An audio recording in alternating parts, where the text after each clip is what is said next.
We're Melonya Johnson, owner of BSMART Coaching, and Tahitia Timmons, owner of Conscious by Us. Together, we're here to fill your Fridays with unscripted conversations that cover the gambit: politics, current events, science, social justice, health and wellness, and more. We're here to elevate the conversation. We're fighting the brain drain, one unscripted conversation at a time. So grab your coffee, tune in, and let's dive into another episode of MT Friday. Hello. Hello, Tahisha. How are you this Friday, the November 15th? I'm all blue. I see. Last week It's a reflection of some things. last week you were like my lighting was like much brighter, and this week it's darker. I don't know what's going on with my lighting today. That's all right. Um but my mood is not dark, and that's what is important, even if my lighting is. So, so it's the 2 weeks, right, since the election. Um, and we have a new president coming in January, and he's starting to pick some of his cabinet and some of his people that will be in office. And so I wanted to just kind of touch on those picks and how, maybe if you've been hearing some of them, how you think that might impact business and the future of like small business, because Melania and I both run small businesses um, that happen to be a little bit more, I would say, social conscious aware, and like those type of things. So, and then I'll go. I know I was fascinated by the pick of, I think he picked Kennedy to do to oversee like the FDA and health, the highest health position in NIH. And so I was sort of like, I wonder how that's going to impact how people talk about healthcare and how I create some courses moving forward in the future. So I know, like, I had my eyes on that. Are there any positions he's picking that you have your eyes on Well, too? let's just start with Kennedy, shall we? Sure. Welcome, smallpox. And what else have we? What other vaccines have eliminated some scourges from the face of this planet? Well, you've got free reign, right? You know what I find very interesting. You know, I'll be honest with you. I have purposely, for my own mental well-being, have really tuned out of, really, because I'm a political junkie, right? But I realized that I really needed to take a back seat for a minute, because this was not just an election about Republican or Democratic or independent ideologies. This was very much a very different type of race, and that was really on the back of race, really, right? With that being said, Kennedy has a background. Wasn't he an environmental lawyer?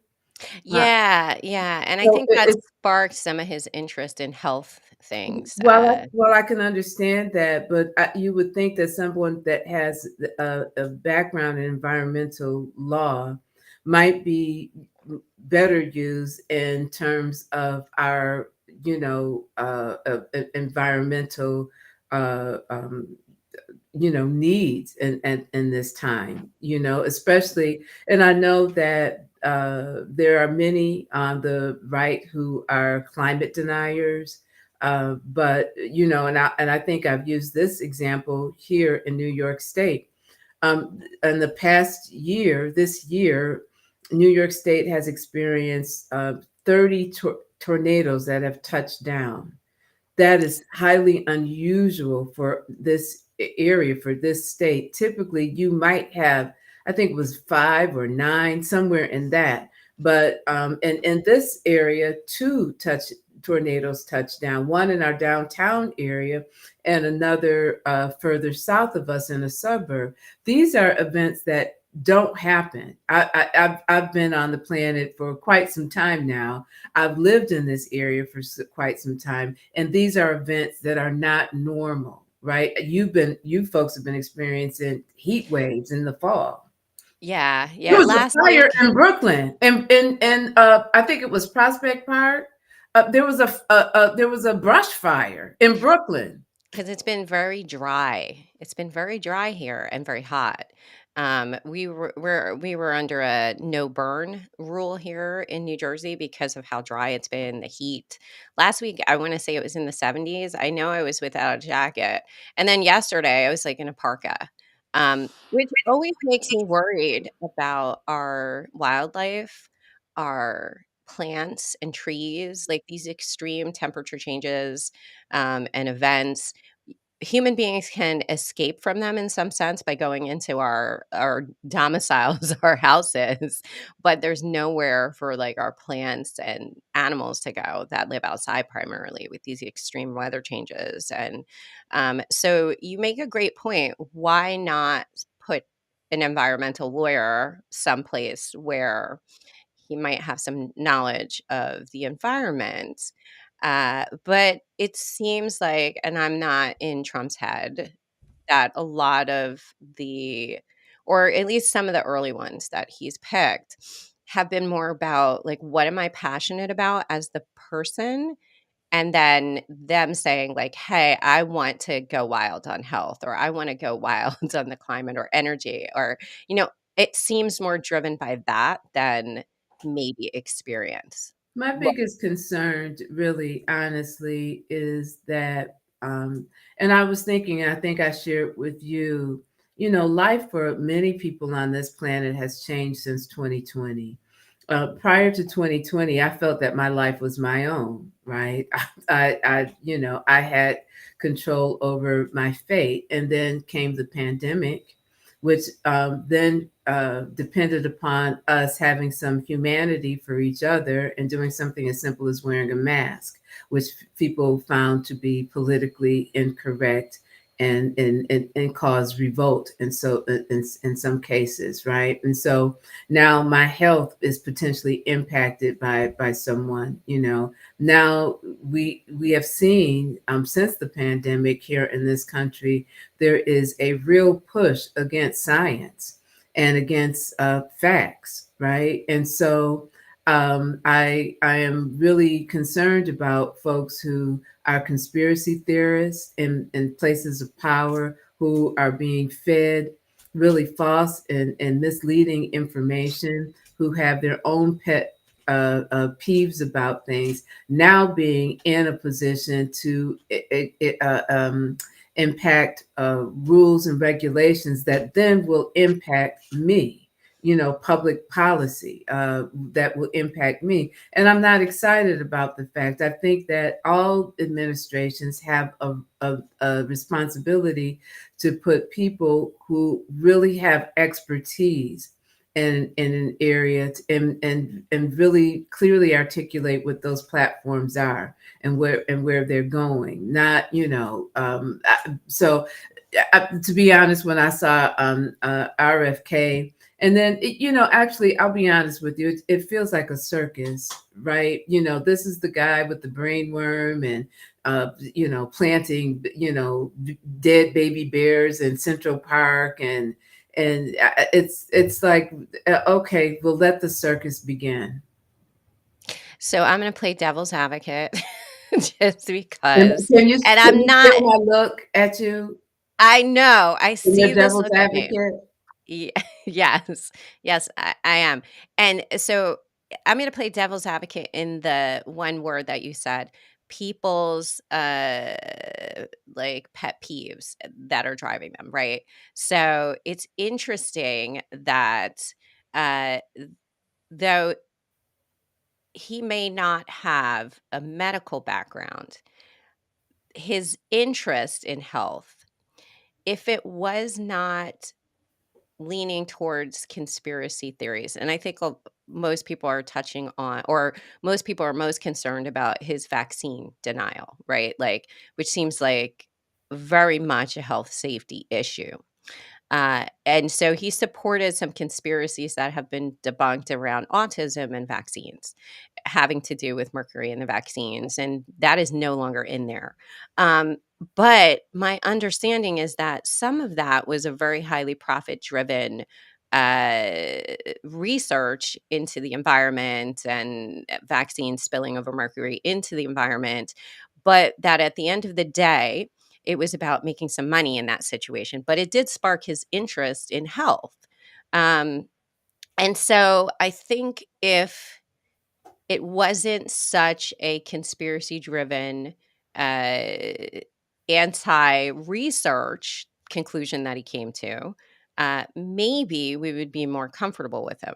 Now, the No, worm thing doesn't bother me as much because I think of that as you got something, you got sick, and like that's more the disease thing. So, from that perspective, I think we I probably no. You know what? Here's my I'm pushback. not I'm Here's not my saying pushback to it. as a practitioner, I'm not saying I'm comfortable No, with him. you know what? I threw the worm in because that's just friggin' odd, okay? But okay, you can't help what's crawling around in your brain. Right, But right. We what can't did blame that him for worm that. I'm eat? gonna consider it the same as, if someone had diabetes, Yes, but like what did that worm eat? I'm just saying, what part of the brain did it have for lunch? But here's my thing. I have an interest in theoretical astrophysics. That doesn't mean that I should be on hired by NASA, right? I have an interest in that, right? But I have just because I have an interest or a passion in understanding our universe and what's going on and how we came to be doesn't mean that I'm an authority. And so we saw a president also who put in his cabinet family members. That's really been unheard of. His choices are very personal and has not less to in do government, but they do reflect of a what, a business. monarchy. No, I'll even say a business practice, right? Nepotism in business. That's never good Someone's though. It is never good, but we've never seen it applied to government in this way. So it's almost like he kind of has this view of I'm in charge of a business, which the government, And he's whether had we how many believe it or bankruptcies? not, How many bankruptcies? Okay, go on.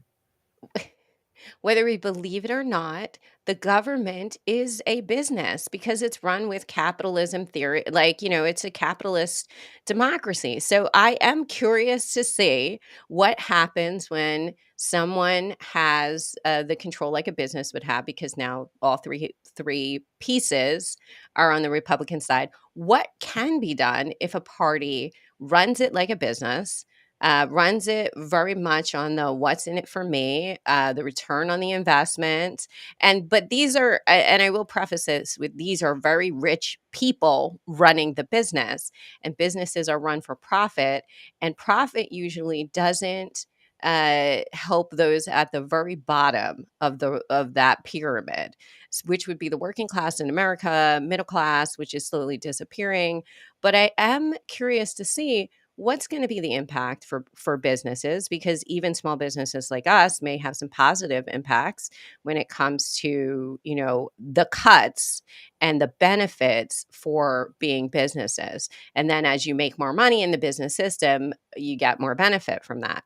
So I am curious to see, like, if this country was run like a business, what would that look like? Does that look like fascism? Does that look like a monarchy? Because, like, you look at businesses and someone is in charge. Well, let's say this. I mean, I'm all in favor, and see, that's where I think that's where people in the middle meet, right? Not necessarily these, big fringes on the left and big fringes on the right, right? That most folks, many people are in the middle. I absolutely believe in an efficient government, right? I think our government has been bloated and inefficient for years, and so I am all in favor, but it depends on what you're calling efficiency. Is it because you see something is called an entitlement, right, that your taxes have gone in to pay for, right, Social Security and things of that nature, and you just don't agree with that program, so we're going to be efficient and we're going to cut that program, and let's also keep it real. The business motto is business. It's not personal. So Yes. you can imagine that it coming, our government being run from this mindset of a capitalist a business mindset, that the people are not really important. What is important is the profit, right? It's not Yeah. personal. It's not personal that we're going to lay off 1,500 people today. It's business. It's not personal that we're not going to fund this. It's business, right? And so that is, I imagine, if we take that stance, government is one of the largest employers in our country. That is true. And should it be? I don't know if it should be. Do I think it needs to be more efficient? Yes. I mean, one of the things that under the Biden administration, and I'm not talking administration, but one of the things that they did, and this has been a fight for years, and it should not have been, was to be able, in terms of our medical costs, these, Medicaid and Medicare, to be able to to really bid those, the pharmaceuticals and the medicine, to really bid and get the lowest prices for that. Yeah. That never even would make it to the floor for a vote, right? Because people have been lobbied by the pharmaceutical companies and not to change things, right? So that was something that could have been done years ago, but it wasn't because of a politician's special interest, right? So when it comes to some things, I'm absolutely in favor of efficiency and not doing business as usual. Yeah. And that's the only thing where I'm saying, like, playing devil's advocate here. If I look at it from who he's putting into positions and the fact that he ran on a platform both times of, I'm a business guy, right? And no matter how successful we think his businesses are, whether he had bankruptcies or not, for a lot of Americans, that really does resonate. And so, and for a lot of businesses, the idea of being able to make more profit or to have someone who's thinking from that very business minded profit and programs that I don't, exactly like you said, that I don't see the value in, that I can't imagine increasing profit, like getting rid of those. And I think that is a thing that maybe when the appealing piece of, I'm going to run this country like a business, some Americans didn't think about. Because just like we hate bloated government, if you ask the majority of American citizens, they hate big corporations and how they treat their lowest rung employees. Yeah. So I don't think we were thinking, or some of us were not thinking about that aspect of government run as business. I'm looking here. So one of his selections was Tulsi Gabbard, Director of National Intelligence. Gabbard has no background in intelligence, nor did she serve on the Intelligence Committee. She's also been a denier of certain, like, she's also another conspiracy, I think, person. There's been some concerns too about her nomination to that group. So but like, it is interesting to see, like, if I'm having a conversation with someone, just like you said, you have an interest in astrophysics, but you if I said to you, "Hey, do you want to run NASA?" You would say, "Probably, I'm not qualified to do that." But if we're having a conversation, I'm like, "Hey, I got this department, and you seem really interested in it, and I want to thank you for all the work you did on my campaign. Like, how about you run that?" Let's keep it There's moving. also there's also the other piece of, like, as you as the person, do you then say no because you realize this might be beyond your, No, like, expertise? not when you're trying to secure power. Then we have Matt Gaetz as Attorney General. There is some. Well, I'm certain he would like to be Attorney General because there's an investigation going on against him Which for now won't be released because he right is no longer part of that department. So privilege. it's a lot of I won't say interesting. There's a lot of little nuances to this and how people have been nominated to maybe get out of spots and situations, legal issues.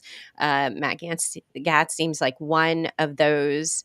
The other one, I think he has someone who was on his first defense team for impeachment.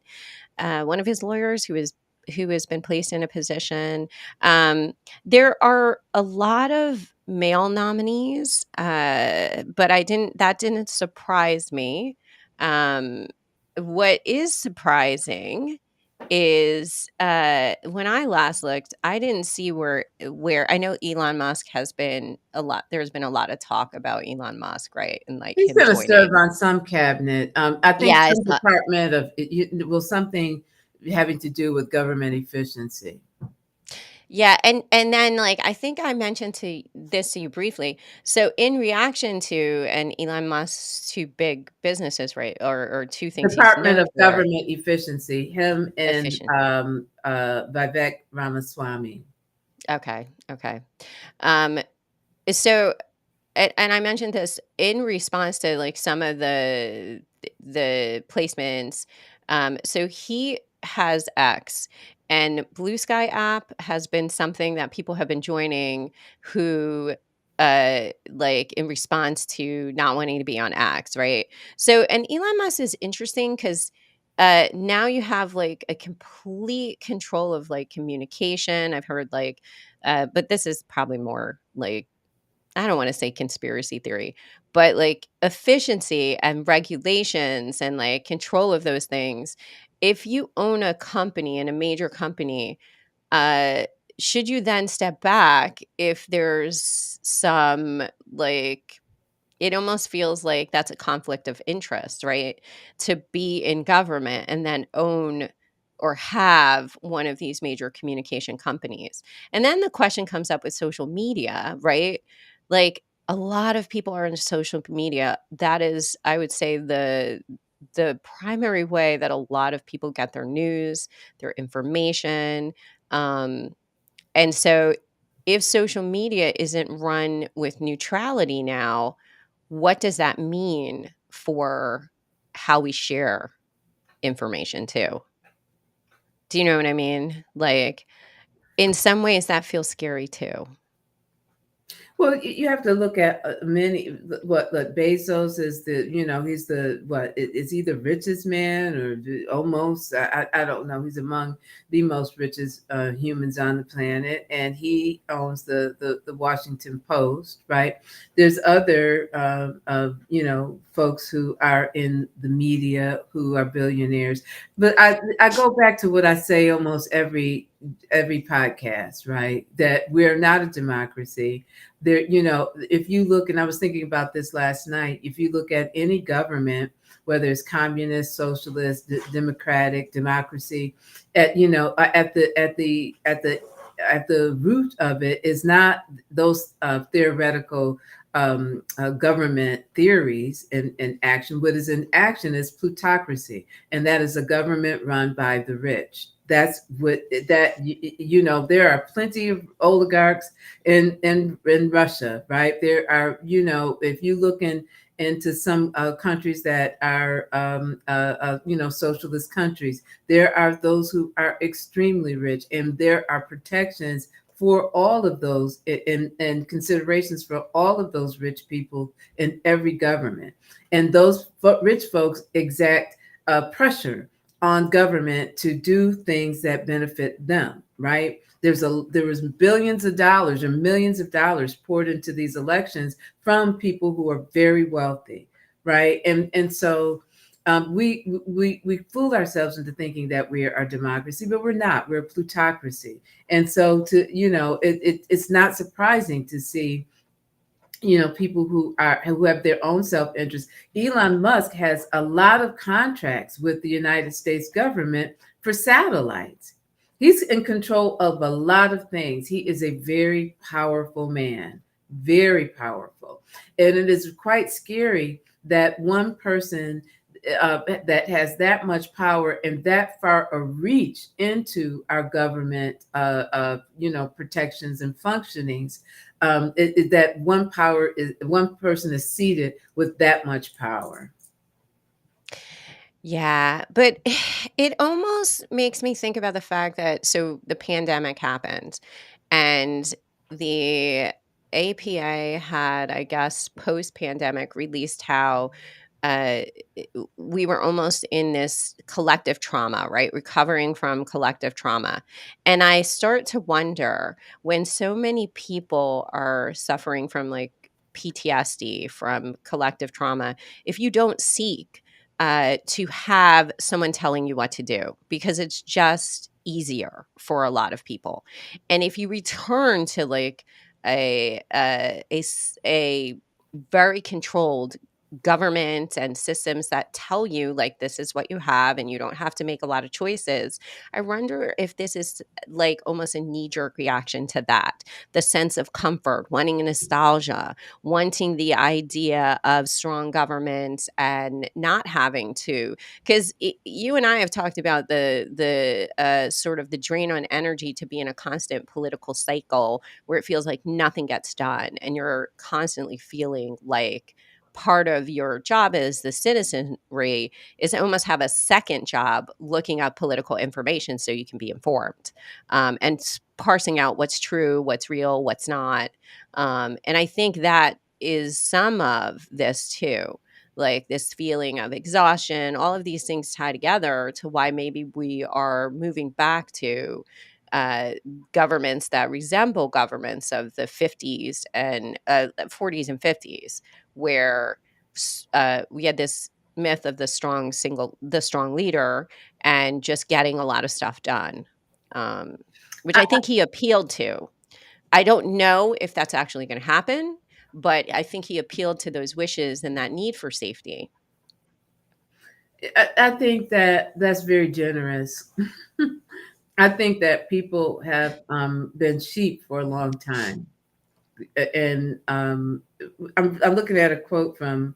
Um, I'm just looking at quotes, about people, and I mean, I think that it is. I think that we're looking. I think the United States. I think the citizens of the United States have been. Life has never been perfect in this country, right? But I think that we have enjoyed to some extent some years of stability, right? I mean, we haven't had a war on our shores, right? Yes, we've been very lucky. We've We've been, been a country that has had very little internal wars. We have had internal disagreements, but right. not to the extent as other nations as Right. large as we And are. many people, while there's always poverty, which that's not a real interest to folks, but many Americans have enjoyed a relatively good standard of life. And so we've become couch potatoes and very comfortable. And our democratic government has run until recently has run smoothly, right? We haven't had to have much participation, though maybe we should have, right? But we didn't So, feel the need. focusing on, because I've been trying to focus on how can I pull like positives out of this as I've been spending post like the days afterwards. And so thinking about the shakeup, right? And how more people may be interested in politics, how the government works. Maybe this is the kick that we need to get more interested and involved nationally in what happens in government. How does government function? And I see you shaking your head like you think this is going to happen. But I have hope that I'm trying to return to that hopeful thought that chaos, and even when Elon Musk, I think, had said blowing up the economy, blowing up the all severe change and that pressure might be enough to motivate people to think about how can we do this different. I know we're coming to the end, and I do kind of think people love hierarchies, whether they admit it or not. Nobody wants to think that they're the same as everybody else. And this reinforces the hierarchy of uh, like the movie Origin talks about caste systems, right? Like the rich are at the top, and then you have poverty down at the bottom. And I think there is some comfort, whether we want to admit it, in knowing that there's this mythological system that you might move up through, right? And Trump just reinforces that. Even though he was born to wealth, he does reinforce this idea of like the rich people at the top, and like he's given this myth of like you can obtain that, and even his show the Apprentice, right, reinforced kind of that thought, and people think about him like that, like he's a business guy, Yeah, and he's running it very business. yeah, but it's very funny because the producers of The Apprentice actually felt it necessary to weigh in on the realities of that show because they really felt bad because they helped promote an image that wasn't real. They had to build a set for a boardroom because the real boardroom in Trump Towers was so dilapidated and so outdated that it couldn't be filmed in. So they had to build a boardroom set. I But think this is the thing that not people finished, don't understand about reality but TV. and during the time that it aired, I think he had, I don't know, 5, 6, 7 bankruptcies during the time that aired. So the image that was curated for the television is the image that people think is real, and it's not. And it's not. Which and I don't wanna go too far into this because we are at time, but that stems from the fact that we've created this idea that reality TV is some type of documentary, and it's highly edited. It is fiction TV. And I think he's the first part of that reality TV, because I do remember like reality TV was newer, it was cheaper to do than scripted TV because you didn't necessarily have to have writers, and people really thought of it as documentaries. Like this is a snapshot of real, but it was more fun almost than watching a classic I documentary. love And reality shows, okay? yeah, but but I think now we have a better understanding that this is, and maybe we don't, but that this is not actually the real world. I don't think we do. And I think you can expand that view to just all of social media. There are some people that I have followed on YouTube that I just love their content. It's always beautiful. I'm a minimalist at heart. I love nature. And so these type of, homesteaders, tiny house builders, people who are living alternative kind of lives really appeal to me. However, it was one day this one content creator who I absolutely love, Isabel. Um, I looked. I stopped one day and it hit me like you'll see her. She lives in the north, the Pacific North.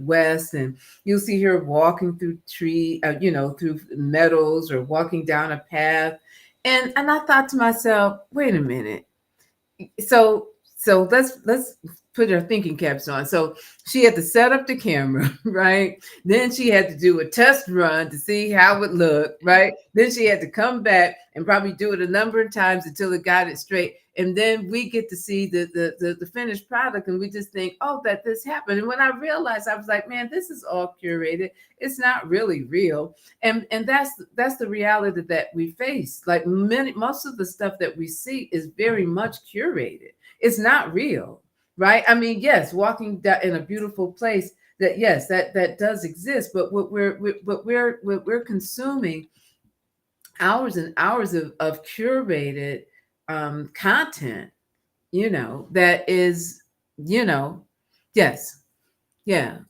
we're that curated content that is just, it's fake. It's really fake. And I think Yeah. it's on us. And this is something. And when I say we're sheep, I'm talking about myself too, because I think about some of the years that I have wasted when I should have maybe have been more politically involved and more involved in some ways in my community, right? And so I think that we have become complacent, and then we get our information from all of these curated places, and it's from their perspectives and from their opinions and their point of view, and it's not necessarily fact. So one of the things I think moving forward in terms of keeping hope alive is that we have to be very conscientious in terms of where we're getting our information.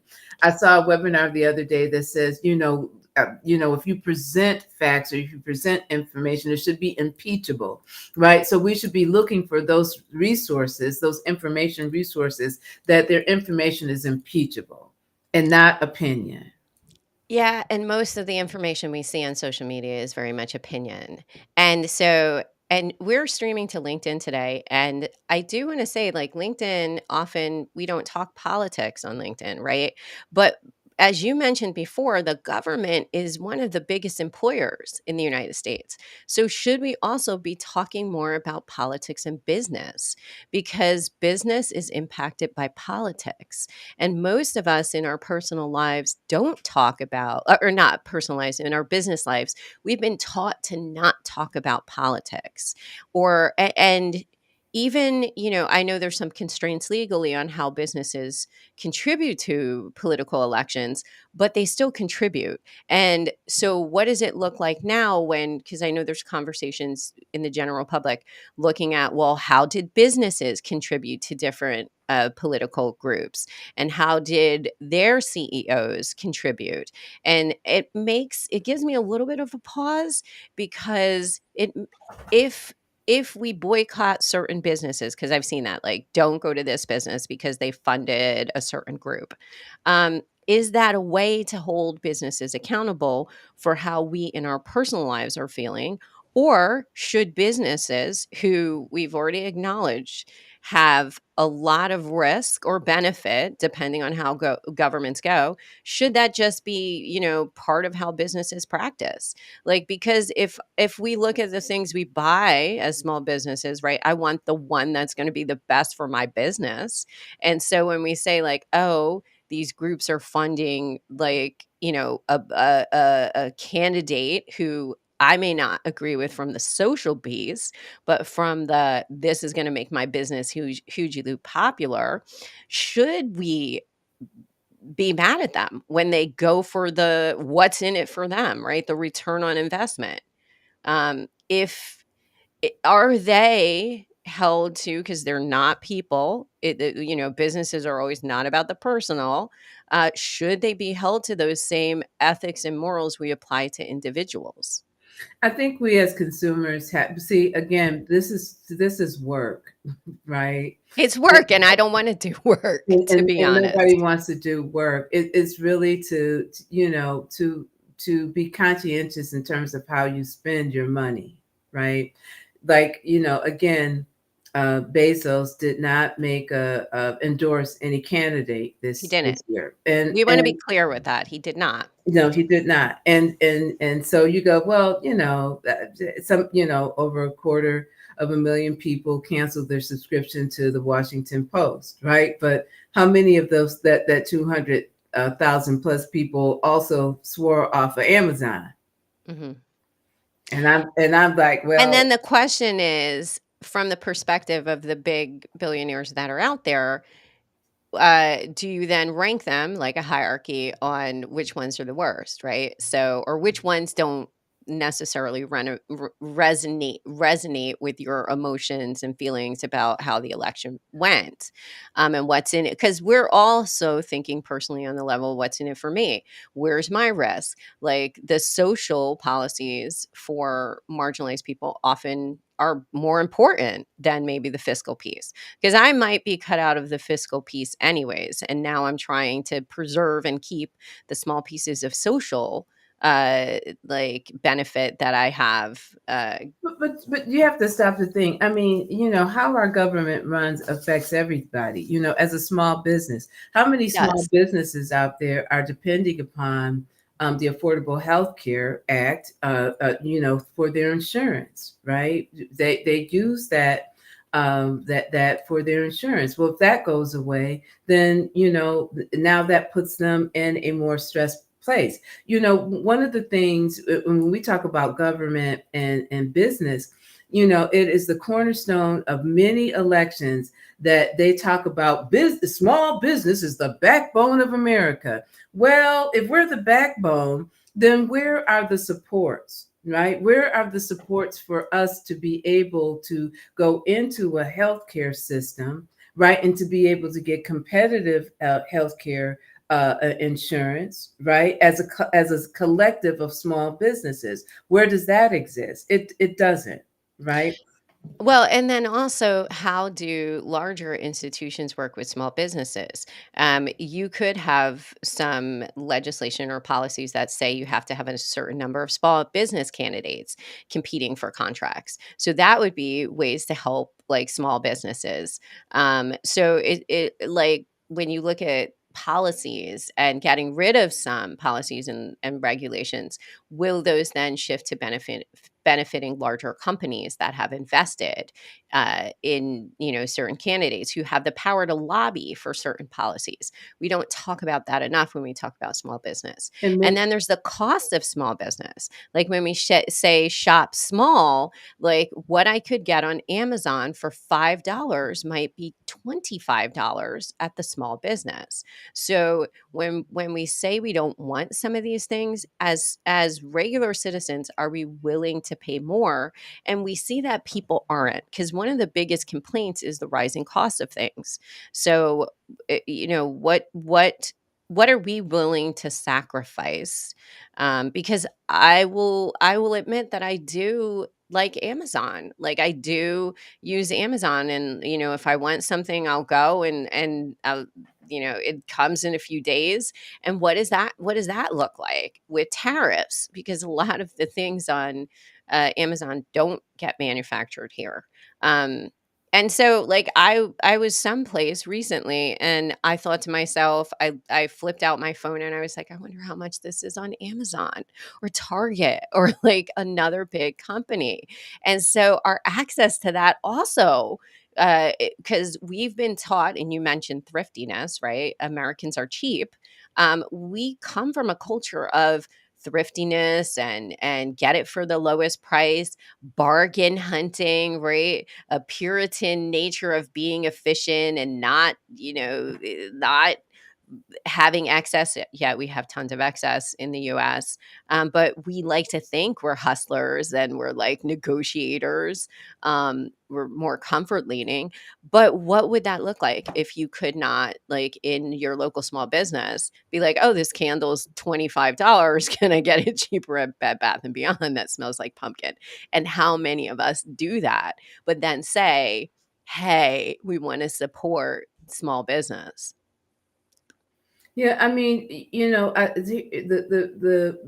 challenge with all of this is that there requires um, some measure of activity on our part, right? To support businesses that that protect the environment, support businesses that believe in living wages, right? When we talk about businesses or business and government, right? Setting a minimum wage that is a livable minimum wage. What is the minimum wage now? The federal minimum wage, right? These are things that these are things that impact business, right? Yes.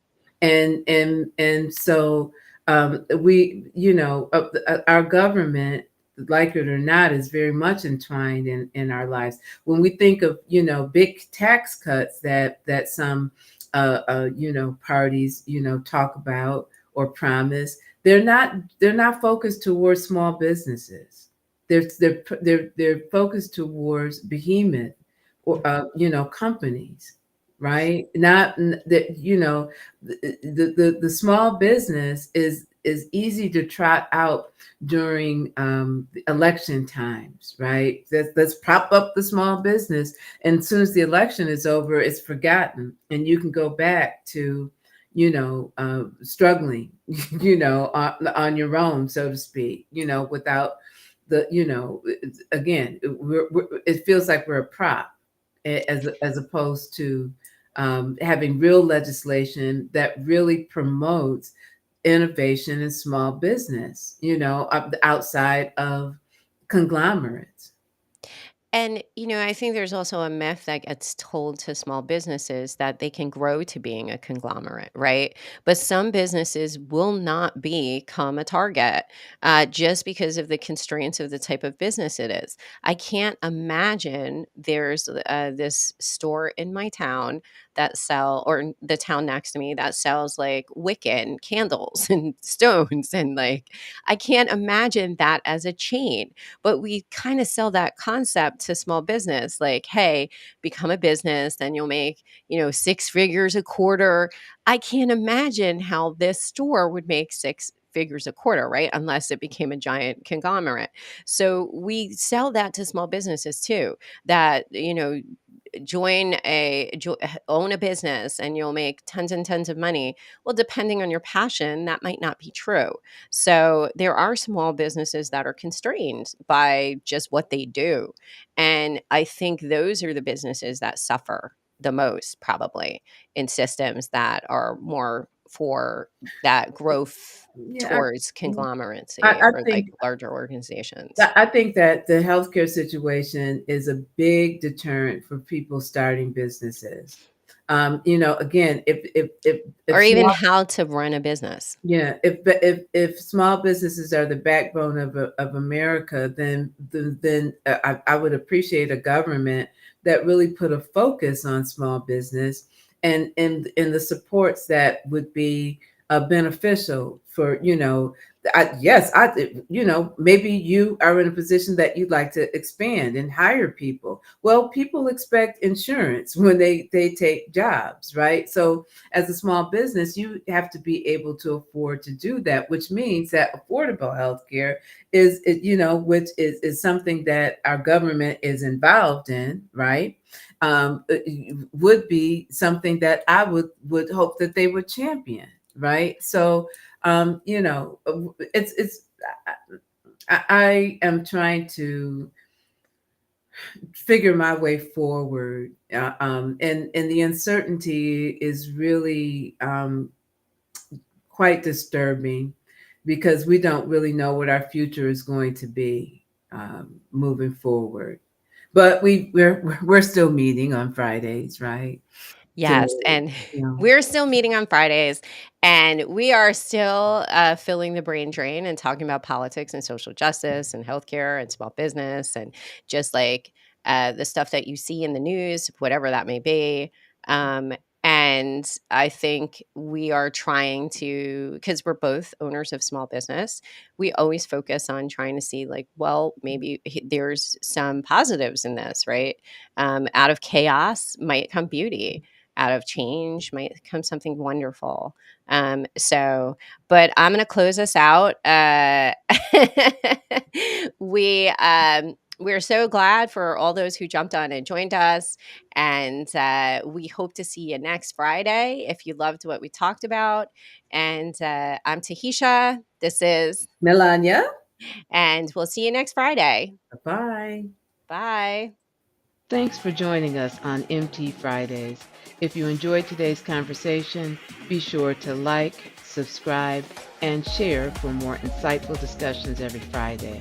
Remember, the brain drain stops here, so keep the conversation going by connecting with us on social media or visiting our website. Until next time, stay curious and keep filling your mind with knowledge. See you next week, Friday, on MT Fridays.